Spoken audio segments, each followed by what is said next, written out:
تحریر لیورپول برطانیہ میں مقیم ایک انڈین مسلمان بہن اپنی والدہ کا واقعہ سناتے ہوئے بتاتی ہے کہ میری فیملی تقسیم ہند سے قبل ہی برطانیہ منتقل ہو گئی تھی۔ ہم لوگ یہاں بہترین انداز میں سیٹل تھے، مگر پھر میرے والد صاحب نے عیاشی شروع کر دی۔ گھر کی ساری جمع پونجی ان کی عیاشیوں پر خرچ ہونے لگی اور ہم ہوتے ہوتے کنگال ہو گئے۔ میری والدہ نے میرے والد صاحب سے محبت کی شادی کی تھی۔ بہت سارے لوگوں نے میری والدہ کو مشورہ دیا کہ اپنے شوہر سے علیحدگی اختیار کر لو، کیونکہ وہ جس راہ پر چل چکا ہے اس راہ کا انجام برا ہے۔ اگر تم بھی اس کے ساتھ اسی راہ کی مسافر ہوگی تو پھر تم بھی برے انجام سے دوچار ہو جاؤ گی۔ مگر میری والدہ نے لوگوں کے مشوروں کو چھوڑ دیا اور اپنی محبت کا ساتھ دینے کا فیصلہ کر لیا۔ یہاں تک کہ میرے والد صاحب کے اخراجات کو پورا کرنے کے لیے میری والدہ نے مختلف نائٹ کلبز میں کام شروع کر دیا۔ گناہوں کی دنیا کی طرف ان کا یہ پہلا قدم تھا اور پھر اس کے بعد وہ دنیا کے ہرس میں ڈوبتی گئیں۔ لوگوں کی نصیحت گز بھی ان کو راہ راست کی طرف نہ موڑ سکا، یہاں تک کہ والد صاحب سے محبت نبھانے کی خاطر انہوں نے مذہب شریعت کو پیش پش ڈال دیا اور اپنا ایک نائٹ کلب کھول لیا۔ نائٹ کلب کی وجہ سے ہماری آمدن بہت زیادہ بڑھ گئی، یہاں تک کہ ہمارے کلب میں سب سے زیادہ ایشیائی لوگ آتے تھے اور وہ ایشیائی لڑکیوں کی ڈیمانڈز کرتے تھے۔ کلب میں بنگلہ دیش، انڈیا اور پاکستان کی لڑکیاں کام کرتی تھیں، لیکن پھر بھی ہمارے کلب میں اتنے سارے لوگ آتے تھے کہ وہ لڑکیاں کم پڑ جاتی تھیں۔ دولت کی ہوس میں ڈوبی ہوئی میری ماں اور میرے والد نے مجھے بھی اس کام میں لگانا چاہا، لیکن میں نے انکار کر دیا۔ میرے انکار نے میرے والدین کی انا کو ٹھیس پہنچائی اور وہ میرے دشمن بن گئے۔ مجھے مذہبی انتہا پسند تک ہونے کا الزام دیا گیا۔ مجھ پر بہت ساری اقسام کے جھوٹے کیس بنوائے گئے اور بنوانے والے میرے والدین ہی تھے، کیونکہ ایک نائٹ کلب کھول لینے کے بعد ان کے تعلقات بہت اونچی ہستیوں سے بن گئے تھے۔ میرے اللہ تعالیٰ نے مجھے ثابت قدم رکھا اور میں والدین کے خلاف ہر موقع پر جیتتی گئی، یہاں تک کہ میری ملاقات ایک مراکش مسلم بزنس مین سے ہوئی۔ وہ عالم دین بھی تھے۔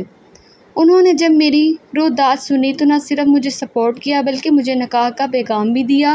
میں نے چند دن کی مہلت مانگی اور غور و فکر کرنے کے بعد ان سے نکاح کر لیا۔ نکاح کے بعد مجھے بہت زیادہ تحفظ کا احساس ہوا، جیسے مجھے ایک مضبوط سہارا مل گیا ہو۔ میرے شوہر نے میرے والدین کو ان کی بری نیت بھانپتے ہوئے ہر موقع پر شکست دی اور میری طاقت ڈال بن گیا، یہاں تک کہ میرے والدین کو احساس ہو گیا وہ ایک چٹان سے ٹکرا رہے ہیں، جس سے ٹکرانے کے نتیجے میں چٹان کا کوئی نقصان نہیں ہوگا بلکہ وہ خود ہی نقصان اٹھائیں گے۔ اپنی پوری طاقت آزمانے کے بعد میرے والدین نے مجھ سے قطع تعلق کر لیا اور مجھے میرے حال پر چھوڑ دیا گیا۔ میرے شوہر نے مجھے دینی علم سکھانا شروع کیا۔ کسی مستند ادارے سے تو میں علم حاصل نہ کر سکی، لیکن الحمدللہ میرے شوہر نے مجھے ہر قسم کی دینی اور شرعی علوم کی کتاب پڑھائی اور سکھائی۔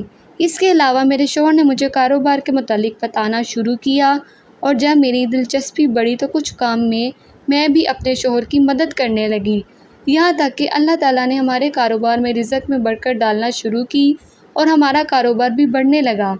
میرے شوہر نے مجھے کاروبار میں حصہ دار بنا دیا اور کاروبار سے آنے والے منافع میں کاروبار میں انویسٹ نہ کرتی، بلکہ اس پیسے سے میں ایسی لڑکیوں کو ملازمت ڈھونڈنے میں یا مالی مدد کرنے میں خرچ کرتی جو مجبور ہو کر میرے والدین جیسے لوگوں کی ہوس کا نشانہ بن جاتی ہیں اور نائٹ کلبوں کی طرف مڑ جاتی ہیں۔ وقت گزرتا رہا، آج میرے بچے جوان ہو چکے ہیں، میں اپنی عمر گزار کر موت کی منتظر ہوں۔ میں نے کئی بار خواب میں اپنی والدہ کو دیکھا ہے، میری والدہ کو آگ کے شعلوں میں اپنی لپیٹ میں لے رکھا ہے، ان کے جسم پر بنا ہوا گوشت نظر آتا ہے، وہ بھی گوشت کی ایک پتلی سی تہہ ہے جس کے نیچے سے ہڈیاں نظر آ رہی ہیں اور ہڈیاں بھی انگاروں کی مانند دک رہی ہیں۔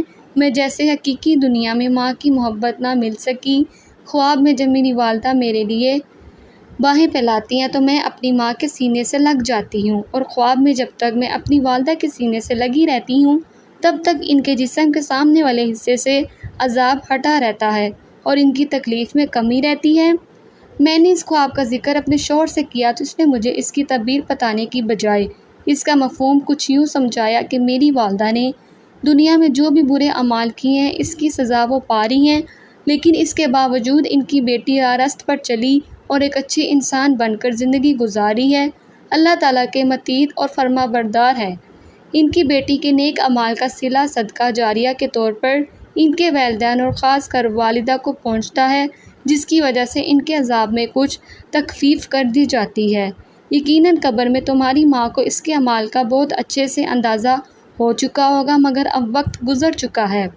بہتر یہی ہے کہ تم ایسے نیک اعمال کرتی رہو اور اللہ تعالیٰ تمہارے وسیلے سے تمہاری والدہ کے عذاب میں تخفیف کرتا رہے۔ اپنے شوہر کی بات سن کر میں کسی نہ کسی حد تک مطمئن ہوگی، مگر اپنی والدہ کے متعلق بہت زیادہ فکر مند بھی ہو گئی، کیونکہ وہ جیسی بھی تھی آخر کو میری ماں تھی، اور اسی فکر نے مجھے مزید نیک اور اچھے اعمال کرنے کا عادی بنا دیا۔ الحمدللہ آج میں کوئی چھوٹی سے چھوٹی نیکی بھی ہاتھ سے جانے نہیں دیتی، تاکہ اس کا اجر میرے وسیلے سے میری والدہ تک پہنچے اور اللہ تعالیٰ ان کی مغفرت فرما دے۔ میں اپنی اس کہانی کے ذریعے تمام لوگوں کو کچھ سبق دینا چاہتی ہوں۔ نمبر 1، انسان کی محبت جتنی بھی پاکیزہ، پارسا اور خالص ہو وہ فانی ہے۔ اس کی محبت کی خاطر خدا کے بنائے ہوئے احکامات کو پیش پشت نہیں ڈالنا چاہیے۔ نمبر 2، دولت اور حوث کے ہاتھوں اندھے ہو کر اگر آپ لوگ گمراہ ہو جاتے ہیں تو خدارا اپنے ساتھ باقی لوگوں کو گمراہ کرنے کی اجتناب کیا کرے۔ نمبر 3، آپ والدین ہیں اور والدین کا یہ مقام انسان کو مذہب نے دیا ہے۔ اگر آپ اپنی اولاد کو اس مذہب کے خلاف جانے کا کہیں گے تو یقیناً آپ دنیا آخرت میں ناکام اور ذلیل و رسوا ہوں گے۔ ان الفاظ کے ساتھ ہی اپنی کہانی کا اختتام کرتی ہوں کہ اللہ تعالیٰ ہم سب کو اپنی حفظ و ایمان میں رکھیں اور راہ راست پر قائم دائم رکھیں، آمین ثم آمین۔ اگر ہماری ویڈیو پسند آئے تو ہمارے چینل کو سبسکرائب کریں۔ ملتے ہیں نیکسٹ ویڈیو میں۔ اللہ حافظ۔